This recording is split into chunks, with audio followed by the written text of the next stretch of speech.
Malaysia, Jepang bergerak cepat. Miliaran dana dikumpulkan demi rekonstruksi Gaza. Setelah gencatan senjata antara Israel dan Hamas mulai berlaku sejak 19 Januari 2025, dunia internasional mulai menaruh perhatian pada rekonstruksi Gaza yang hancur akibat perang yang berlangsung selama lebih dari 1 tahun.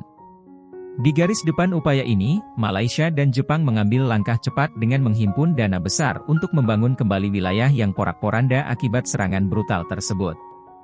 Perdana Menteri Malaysia, Anwar Ibrahim, mengumumkan bahwa Malaysia dan Jepang bekerja sama dalam sebuah inisiatif besar untuk membangun kembali Gaza dan tepi barat. Menurut laporan dari New Straits Times, Malaysia dan Jepang sepakat membentuk dana khusus di bawah inisiatif Asia Timur guna mempercepat pembangunan kembali infrastruktur yang hancur. Anwar Ibrahim menegaskan bahwa Malaysia akan berfokus pada pembangunan kembali fasilitas vital seperti rumah sakit, sekolah, dan masjid. Pengumuman gencatan senjata setelah pembantaian brutal yang merenggut lebih dari 46.000 nyawa dan membuat lebih dari 2 juta warga Palestina mengungsi harus disambut dengan rencana pemulihan Gaza, ujar Anwar dalam pernyataannya di media sosial X.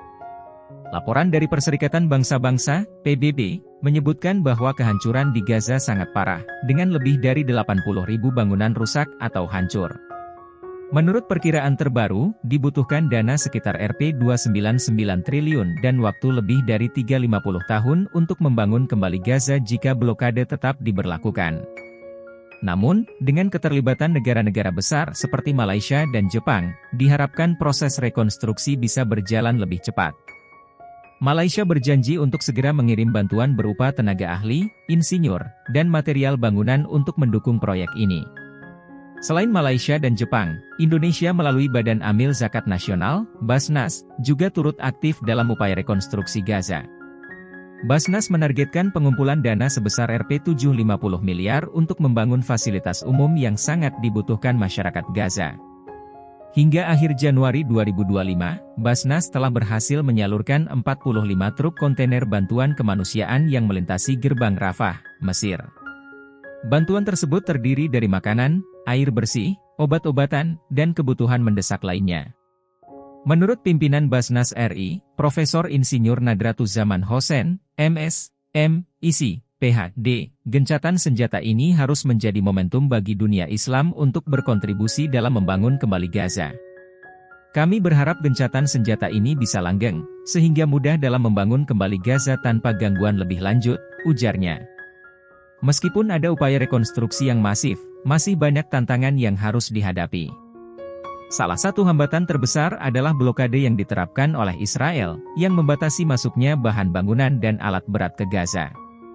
Selain itu, masih ada lebih dari 50 juta ton puing yang perlu dibersihkan sebelum pembangunan bisa dimulai. Namun, jika kesepakatan damai dapat terus dijaga dan lebih banyak negara ikut serta dalam pendanaan rekonstruksi, Gaza bisa kembali bangkit lebih cepat dari yang diperkirakan. Kolaborasi antara Malaysia, Jepang, dan komunitas internasional diharapkan menjadi titik balik bagi pemulihan Gaza yang lebih baik. Rekonstruksi Gaza bukan hanya tanggung jawab satu negara, melainkan tanggung jawab global. Langkah cepat Malaysia dan Jepang dalam menghimpun dana untuk rekonstruksi Gaza memberikan harapan baru bagi rakyat Palestina. Dengan dukungan internasional, Gaza diharapkan bisa kembali berdiri dan memberikan kehidupan yang lebih layak bagi jutaan penduduknya. Dunia kini menanti bagaimana implementasi dari rencana besar ini akan berlangsung. Apakah Malaysia dan Jepang akan mampu mewujudkan rencana besar ini tanpa hambatan? Hanya waktu yang bisa menjawabnya.